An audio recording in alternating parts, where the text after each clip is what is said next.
Hi everyone, Crista Cowan here with another episode of The Barefoot Genealogist. Joining me today is Anna Swayne, our AncestryDNA product or program manager, and we are going to be talking today about AncestryDNA, particularly about why you might want multiple people to take the test. Now, we've been talking about DNA, Anna and I, about every 6 or 8 weeks to you, and if you haven't seen some of the past or previous videos, I encourage you to go to the YouTube channel and check those out. Today we're talking really specifically about testing multiple people and some of the benefits of that, and what more information you can gain from that. Some of those other videos talked about filters, and we talked about how to work through your cousin matches, lots of different things. So it's been a few weeks since we talked to you. We just thought we would get together and discuss some of the benefits of having multiple people take the test, and that's all the introduction you're going to get today. So let's go ahead and dive in. Anna, I'm glad you're here with us.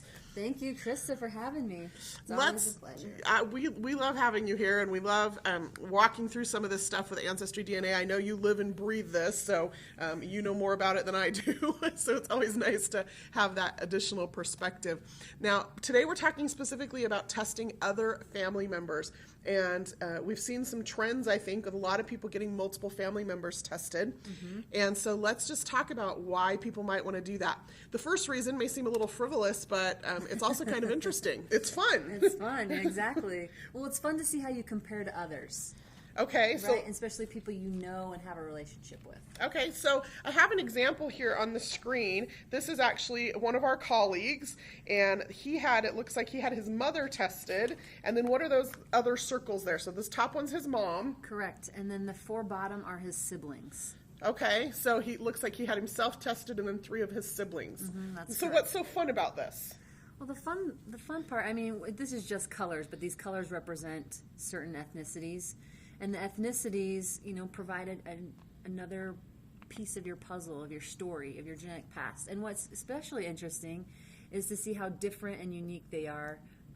Even when say you look at the first one and you look at the third one, they have the same colors, but the amounts are different. And they each inherited certain DNA from their mother and their father, but their father hasn't been tested. So by getting the siblings tested, we have an idea of perhaps what the father passed on to them. Okay, so it's fun to compare because we all inherit DNA, half of our DNA from our mother, half of our DNA from our father, but we don't inherit that DNA equally. Exactly. And so, and we don't inherit the exact same pieces of their DNA. So they end up looking a little bit different, and that's exciting. In this case, this colleague of ours, his father, I believe, has passed away. Correct. And so he can't be tested. And so the fact that this one sister shows up with an ethnicity that the mother doesn't have, not only is it fun to compare, but it also tells us that it's very likely that that came from the father's side of the family. Correct. So fabulous. So it's fun, but it can be informative if there are people missing in your family. And let's say the mother wasn't available to be tested.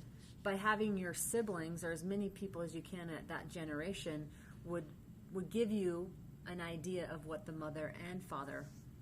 So it just gives you a more complete picture. Yeah. Excellent.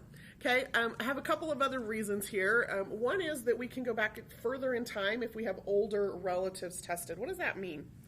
So that means with this type of DNA, there's benefit to having older people tested in your family because you inherit 50% from each parent.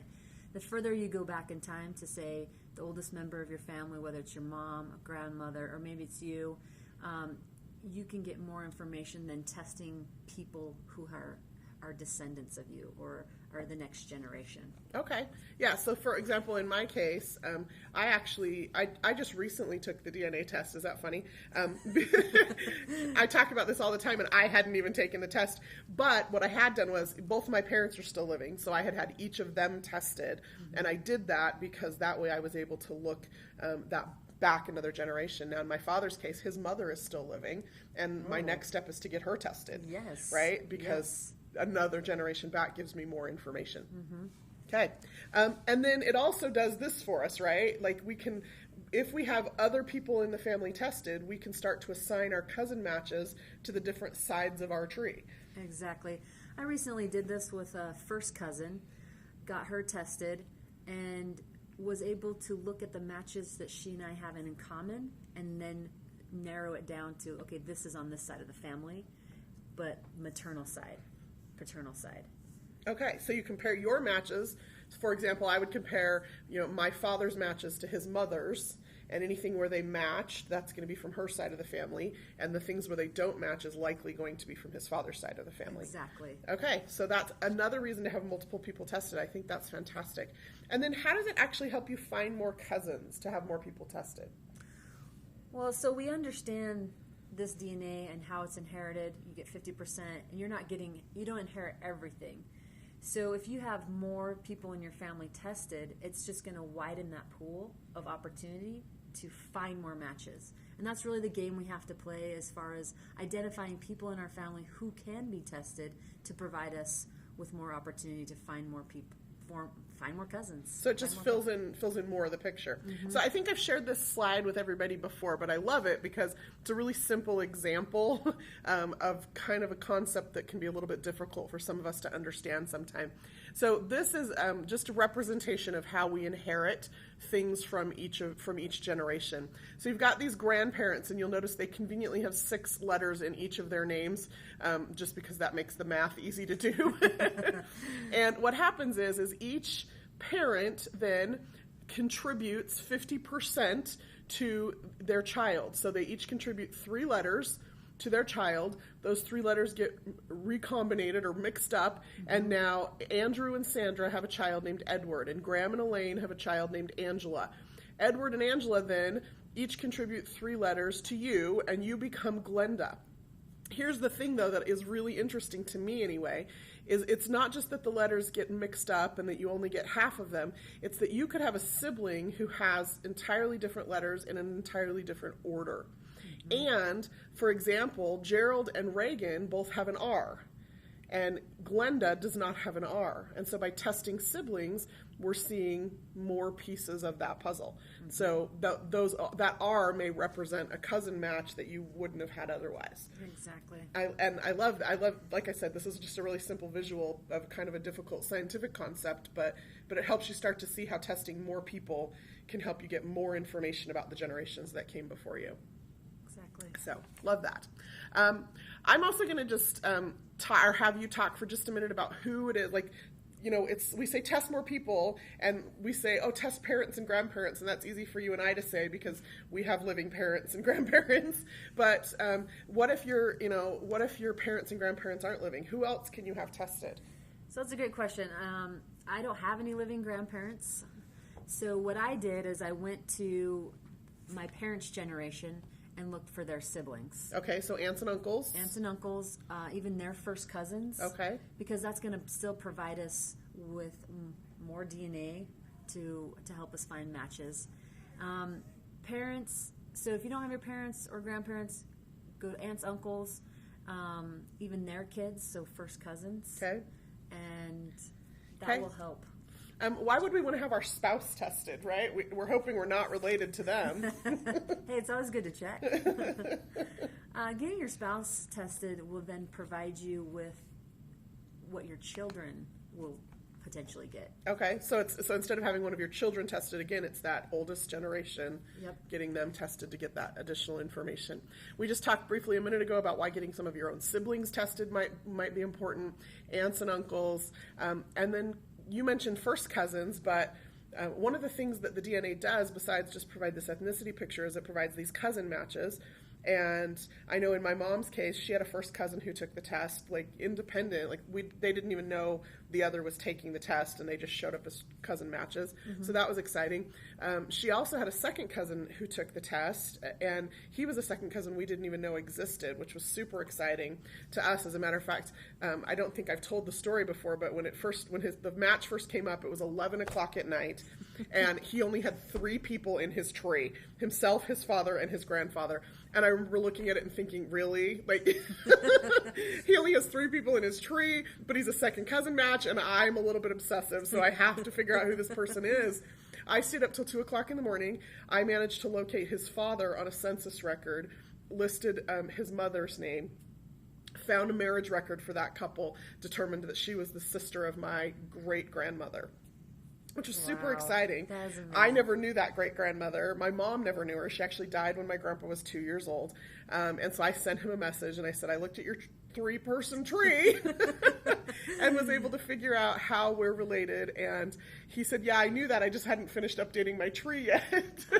So I'd done all that work, and if I'd just been a little patient. But the really cool thing is that the very next day, he actually sent me a picture of my great-grandmother as a young girl with her sisters and their father. And I had never seen a picture of the father before. So that was so cool to be able to make that connection because of the DNA test. We probably would have never connected otherwise. And so for me, that was really, really exciting. And so we're finding cousins, but sometimes we have to go out and look for cousins to take the test. And that's funny. That's a funny question, because I was trying to coordinate with my father on some of his first cousins, proactively going out and searching for people. And I would say, well, do you know so-and-so? And he said, yes. And I was like, do you know how I could contact him? And he said, yes. And I was like, okay, great. I would like to, get in contact with this person. He's like, well, what's that going to tell us? And every person I would identify, I'd be like, well, what's that going to tell us? And I was just explaining to him, this was just last week, well, the more people we get tested, the better we are going to know what our, the previous generations look like. And the better we are going to be able to find additional people who we match with.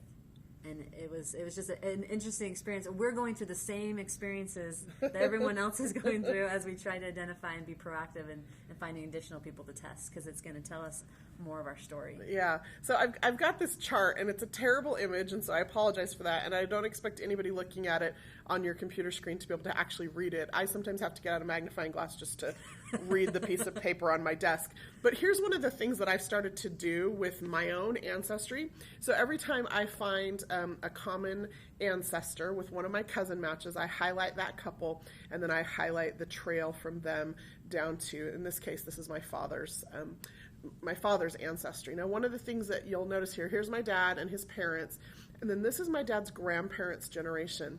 And one of the things that is glaringly obvious here is that we have no cousin matches for his grandmother. Now, that's really particularly disturbing to me because of all my great-grandparents, she is one of the 2 that I knew personally.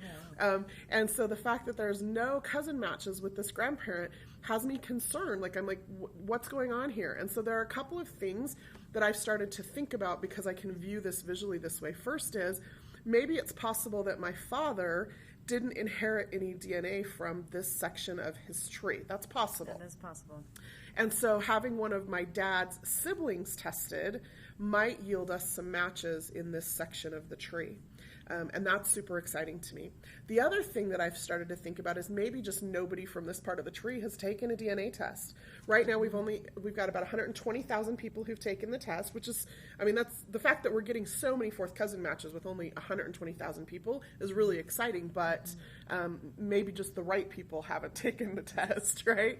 And so I have started tracing some of the descendants of this couple. So these would be my dad's first, second, and third cousins in this branch of the tree. Mm-hmm. And I'm going to see if I can get some of them to take the test. Perfect. Just to see if they will show up as matches to my father. Mm-hmm. Because that will tell me either my father inherited this DNA and we just didn't have the matches, or he didn't inherit this DNA, and so let's test a sibling.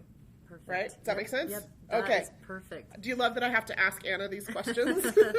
Well, and that's great because you're proactively going out and finding additional people. Yeah. And that's sometimes the hardest part. Yeah, absolutely. And there's little holes here in the tree where I can do that. I can go out and I can look for some of those cousins to take that test. Because you don't know, you honestly don't know what a person is going to do, what someone additional test is going to help you with until you do it. And then you compare. Yeah, fabulous. Okay.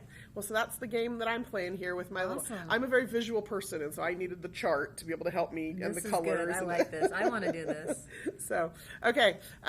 Just one last thing that we want to touch on today, as lots of people have been asking, well, what's next? What tools and new things are AncestryDNA providing for us? And so we're just going to talk really briefly about the ethnicity updates. Yay! The ethnicity update, you don't have to be retested, correct? Correct. Okay, so we just take your current DNA results and we run them through some new process. Can you kind of give us an overview of how that all works? Yeah, so this is what's exciting about the Ancestry product is we're continuing to update our populations. So we look at different populations throughout the world, and you can see our map. I think we've showed that before. You can always check it on our blog.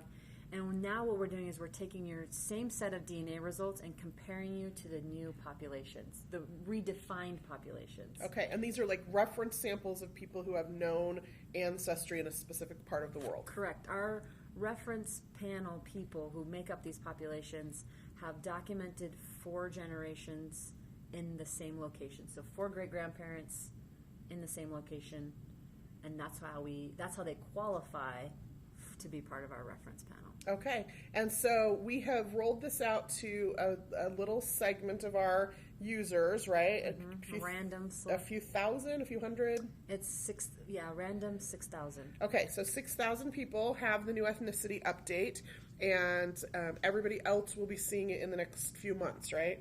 Okay, so yes. I happen to be one of the randomly selected. I don't know how random that was. No, because I needed to be able to share it with all of you. My results were included in this new update, and so I'm just going to give you a little preview of what it's going to look like. These are my mother's original ethnicity, her original ethnicity summary. You can see here there's this giant orange button over here to preview the new ethnicity estimates, and it takes me now to a screen that looks like this, which first of all I think is just prettier. But there's a few things about this that makes some sense, a lot more sense to me. First of all, there's some updated ethnicities. Now instead of just British, it's broken out into Irish and Ireland and Great Britain. She had some Southern European, which didn't make a whole lot of sense to me, but now it's listed as Western European, which includes some parts of Southern France, which is where her family's from. Oh. And so that makes a lot more sense to me. But one of the things you can also see is that as you hover over each of these ethnicities on the map, you can see how there's lots of overlap. And to me, that makes so much more sense. These migratory populations that sometimes that DNA is hard to tell one from the other because they're so similar. And so we've done the best we can with these reference populations. And then the other thing is we've provided you with a range. So my mom shows up as 43% Irish, but can you tell me, what does this range mean? So the range means when we compared you to this Irish population, we ran it 40 different times. And over those 40 different times, we got 28 to 57. And then we took the average of that, and it's 43. Okay, so basically we're running multiple tests of your DNA against the reference population, and we take different sections of your DNA to run each of those 40 tests, I assume, and that's why we get this range. And again, that makes so much more sense to me to say, you know what, really you fall within this range depending on what part of your DNA we're looking at and how that reference population falls out. Really exciting. New stuff coming, and like I said, it will be about 6,000 of you should have it now. The rest of you should see that automatically update sometime within the next couple of months. Be looking for that. When that does update, maybe Anna will come back and we can do a little bit more in-depth show, maybe answer some specific user questions about that. That would be great, yeah. Okay, we'll plan on that. Look for that in the coming months. Yay. Well, Anna, thank you for being here. I always appreciate your insight. That is all we have prepared for you today. If you're watching this live, Anna and I will be on chat in just a few minutes to answer any additional questions you may have about AncestryDNA. If you're watching an archived version of this on our YouTube channel, just leave a comment. We'll monitor those over the coming days and answer those as necessary. I'm also putting together the October, can you believe it's October? The October calendar for our live stream events. So if you have suggestions for topics you'd like to see addressed, please email me at ask@ancestry.com, and then keep an eye on that events tab on our Facebook page for that updated calendar for our October events. Until next time, this is Crista Cowan. Have fun climbing your family tree.